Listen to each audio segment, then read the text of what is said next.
welcome along to the final instalment of Leasehold Made Simple week. All this week we've been talking with our friends and colleagues at Anthony Gold Solicitors about the topic of leasehold from the landlord perspective, and all this week, Ian, we've been saying that this is such a trending topic because there's so much going on in the leasehold sector, and probably the biggest kind of discussion point is the government coming in and looking at leasehold reform. Now, really, we're going to talk about that now in more detail. You've actually been in kind of part of this process, haven't you? What kind of prompted the government to step in? Well, I think it runs from the number of complaints that the housing ombudsman was probably receiving from leaseholders, and the lack of solutions, and the apparent contrast between what people perceived as home ownership and leasehold ownership, because the two types of ownership are diametrically opposed. People buying flats think they're buying a home, where essentially they're buying a lease for a fixed period, which has strict terms written on it as to how you use it, and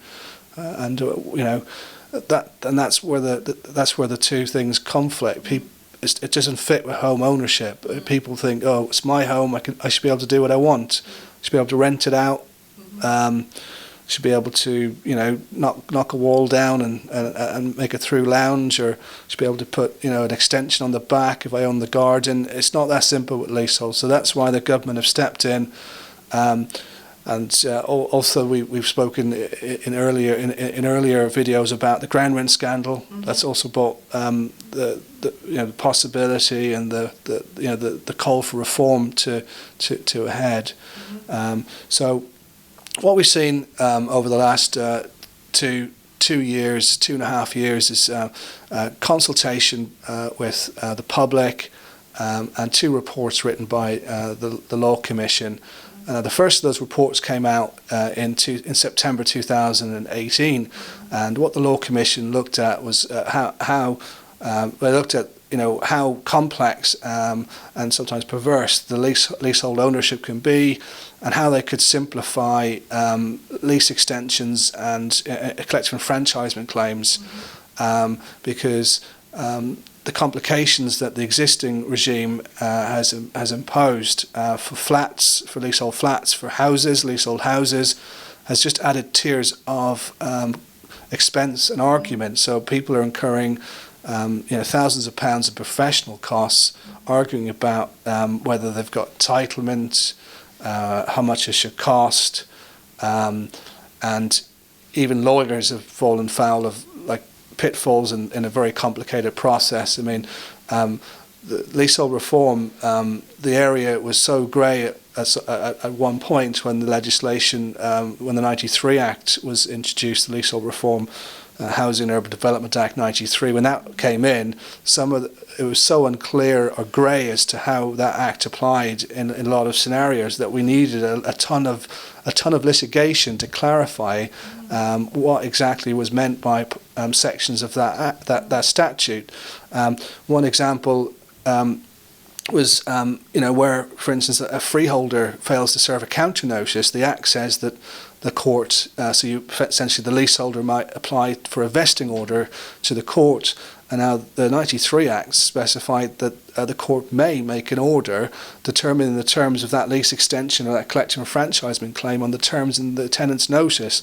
Now the use of the term may is particularly grey, and of course there was a number of cases on this issue, and then eventually there was a Court of Appeal decision. It was the Global Willingale decision, which essentially said may is must, and the court doesn't have a discretion. But just a classic example of how grey the area is and how litigation has basically been. Litigation is clarified and kind of determined and fixed in stone. How the mechanisms to extend your lease, how the mechanisms to buy your freehold apply, and it can be much simpler. And then people question, particularly when they buy a flat and they've discovered the lease needs extending or there's a problem. They question, like, why do I need to own the flat for 2 years before I can exercise my statutory rights and apply to extend the lease or remedy a defect by virtue of that very similar process. So the government looked at this and they came up with a range of proposals that are going to try to balance things, and they're going to try and abolish the 2-year ownership rule for flats, so people can just go and serve notices. They're trying to add transparency to the process, particularly on the valuation side, so that people there's some certainty around what it's going to cost you to extend your lease or buy your freehold. They're going to trying to bring in prescribed notices so that it's less likely there's going to be errors and mistakes that can be relied on to invalidate notices and force people to reserve and to expend lots of money. Protracting a process, really, this should be quite simple. And then those were the first proposals that the Law Commission came up with in 2018, and it really was about making the process simpler, removing the minimum requirements of having the flat for 2 years. Also, they're talking about for buying the freehold, having the right for people who weren't involved in a collective enfranchisement coming in afterwards, because the whole concept of collective enfranchisement when it was dreamt up by the government was that everyone ought to have been invited to the party, and there had to be an RTM notice circulated. It's a right to manage. It's a right to enfranchise. Okay. That section of the Act actually was never brought into force. So there is provision in the 93 Act that says, you have to invite everyone, but that never came into force, so it doesn't apply. So you have a situation where groups of leaseholders and blocks, by majority, because they can outvote people, can buy the freehold to the detriment of the neighbours and take control. So the government are going to try and stop that as well. They're going to. So we have situations, over the last 10, 20 years where people bring enfranchisement claims. There's a majority group rule. They buy the freehold. They exclude people, so people can come in afterwards as a right to join. And they're going to restrict people enfranchising within a 5-year period of the enfranchisement concluding, so that it stops that ping-pong enfranchisement that's gone on in some of the London blocks. They're also, one of the other complications that we find, and that really is a bar on enfranchisement, is the cost. And if you serve a notice on most portfolio landlords to buy their freehold interest, they're always going to argue it's worth substantially more than it's worth, and they're going to say, well, there's development potential in the roof. If it's a smaller block, they might say, well, there's development potential at the rear or in some retained parts. Now, what the government's proposed, under the current regime, those parts will be priced up, and if there's disagreement on what you pay, it goes to the tribunal, and there's arguments around the likelihood of getting planning, and there's a discount as some eventually paid for those parts, but it's still considerable. Now, what the government are proposing, if the landlord is going, so in these reforms, the 2018 reforms, if the landlord is saying there's development potential in the loft or in other retained parts, or even there's arguments even to pay more if you can convert a building from 3 or 4 flats into a house, and it's worth more as a house than as 3 or 4 separate units. If the landlord's going to run that argument to enhance its premium under the new proposals, they wouldn't get paid for that potential development value until the leaseholders actually at some future point did it. Mm-hmm. So people are paying for things that they may never use under the current process. You're paying for the potential in the loft space, and you may have no intention of using it. Now that's something the government is going to stop. And so then we had another period of consultation, and the Law Commission have come back, in fact, on the 9th of January this year. And in this second paper, they looked at some of the options in how to make lease extensions and collective enfranchisements less expensive. Now, whether they're going to do that, because of course there's always a balance between the freeholders' rights and leaseholders' rights, and eroding one side cost those individuals money from their asset base, etc. How they're going to do that is still really the subject of debate. So some of the things that have come out of this 2020 report are the possibility of introducing 3 schemes for valuing lease extensions. Now, I can't say which one might apply. The first scheme would mean that leaseholders extending in 2, 3, 4, 5 years' time, and if this legislation came in, would not have to pay marriage value or hope value on enfranchisement cases.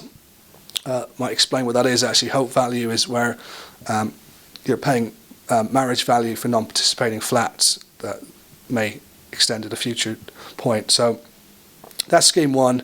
It's a possibility. Probably, in my view, not that possible. Scheme 2 is where you just don't pay hope value, but you'll pay the marriage value. And scheme 3 is where everything stays the same, but the government are going to bring in some tweaks. So the valuation process for the enfranchisement claims and for the lease extensions will be run on the same basis, but they're going to have prescribed rates that apply into the calculations. So how you capitalise the ground rent will have a prescribed rate. What relativity you use because of the term left on the lease, that will be fixed.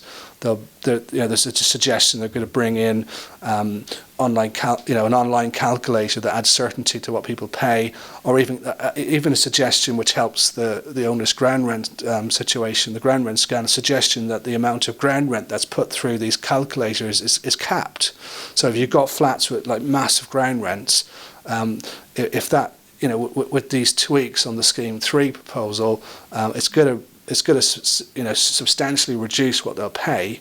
But then you've got this question of when those changes will come in, what parts of these what aspects of the proposals are actually going to be put on the statute books. So there's a lot being done, and there's certainly going to be reform in this area, and it's watch this space kind of situation. But what's the actual hard changes and the actual reform that's going to be implemented, that's still up for question, still uncertain.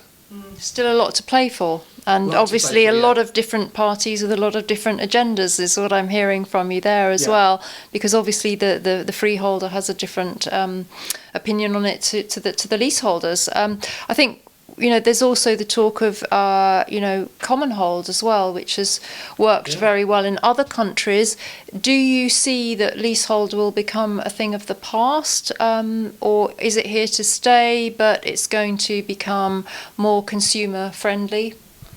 Well, Commonhold, again, there was the Law Commission looked at Commonhold as well, and there was, I think it was about 2, 3, 4 years. There was an expectation that Commonhold would be the new leasehold, and the more we looked at, the more practitioners and the government and the Law Commission looked at it, the more difficult it became to decide what would be acceptable for the UK model.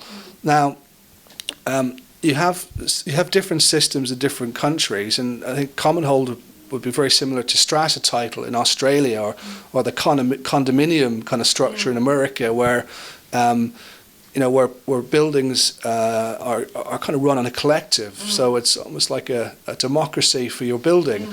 So now the UK traditional ownership for leaseholds is you have a freeholder, you have a lease, and the freeholder is the go-to guy if you've got problems. So Commonhold has got its pitfalls as well, and that's, in fact, it does exist. I mean, Commonhold is on the statute books. It came in with the Leasehold Reform, Commonhold Leasehold Reform Act 2002, and I think since that came on the statute books, we've only had I think about 8 or 9 Commonholds created in the country, and I think lenders don't like them. So that's why it hasn't been replicated everywhere for new builds. Lenders just don't know what it is. So if you have to bring Commonhold in, you need an acceptance from lenders. Good point. Yeah. To say, yeah, that's good.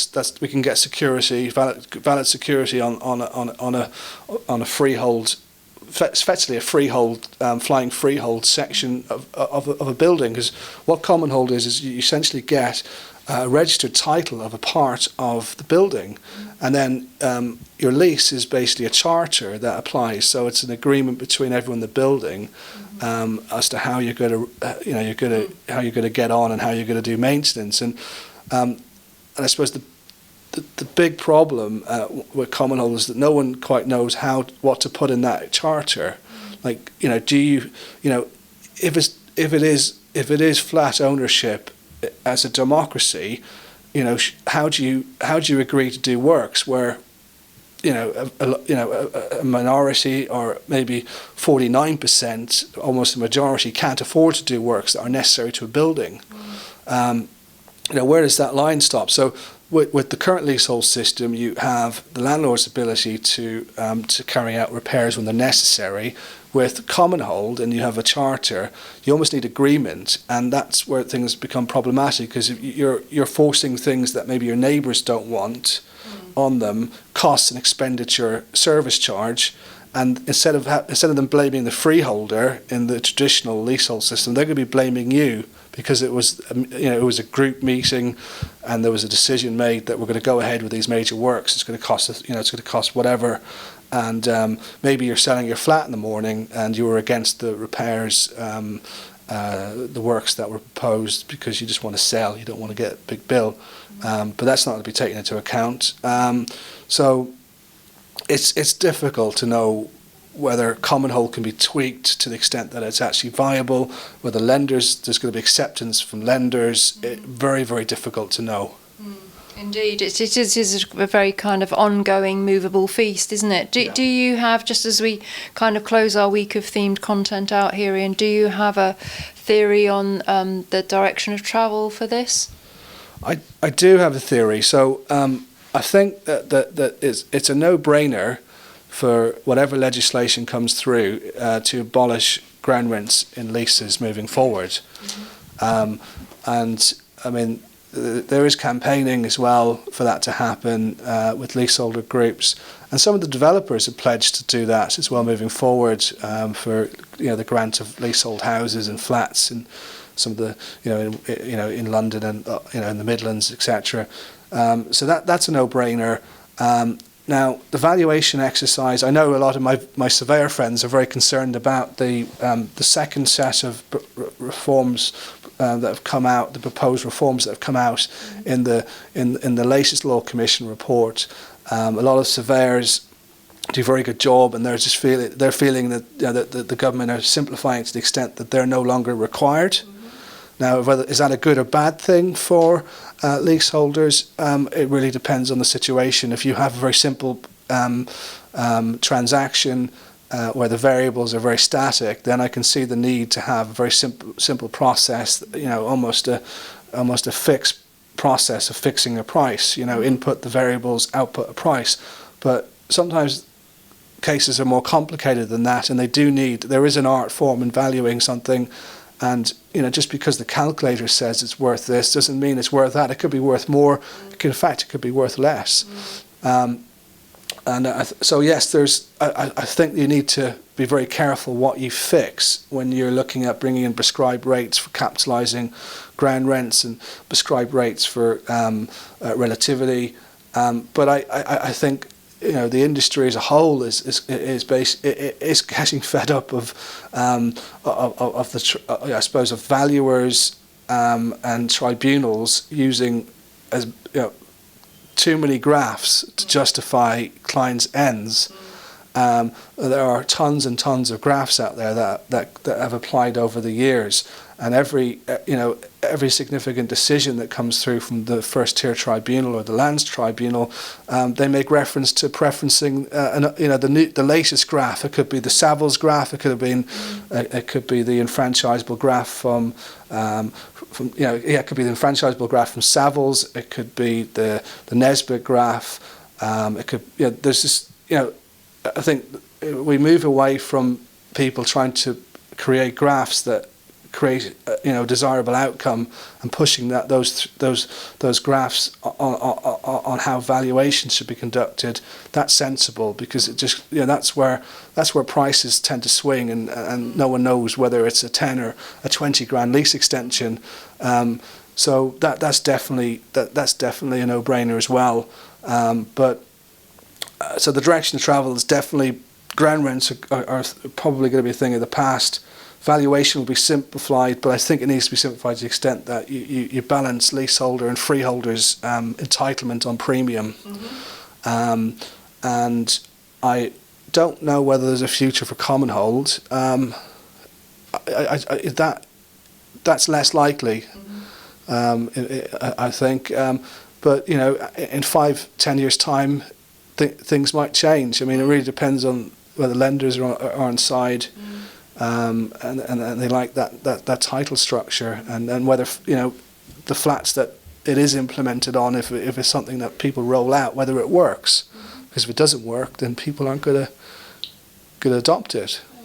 So what we can really conclude is that we are entering a time of significant change for the leasehold sector. But as always, I think that one thing that does stay constant is to seek professional advice with a legal specialist in this area of law. We're partnered with Anthony Gold. They have a leasehold department here.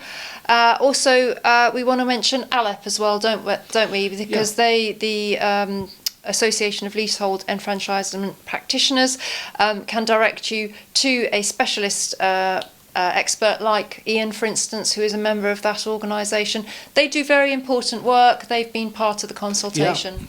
I mean, ALEP, I think, they've changed the law in this area at least one occasion. There used to be an old requirement to have the leaseholder sign a notice.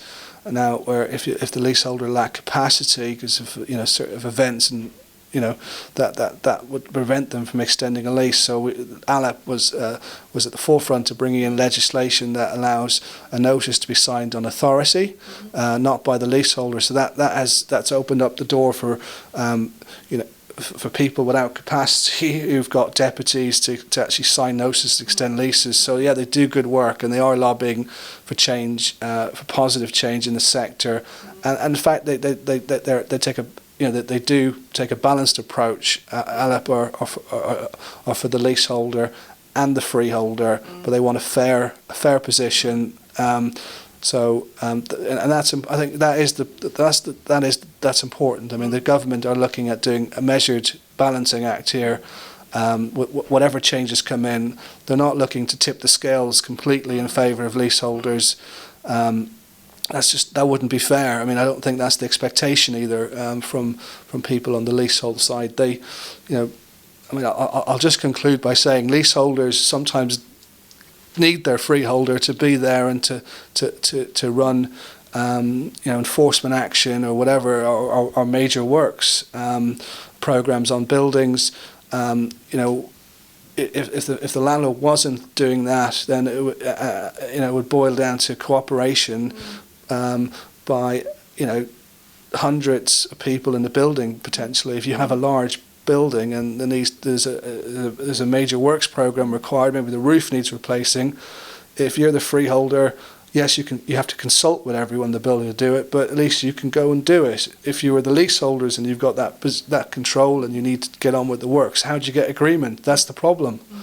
Yep. And even Commonhold hasn't quite worked out how that problem will be solved. Watch the space. It surely is, but from our perspective, that is the end of our week of Leasehold Made Simple. I have to thank Ian and his colleague Lauren for sharing their information as part of this week. We do hope you've enjoyed it. If you're watching on YouTube, of course, I must remind you to jump across to propertytribes.com.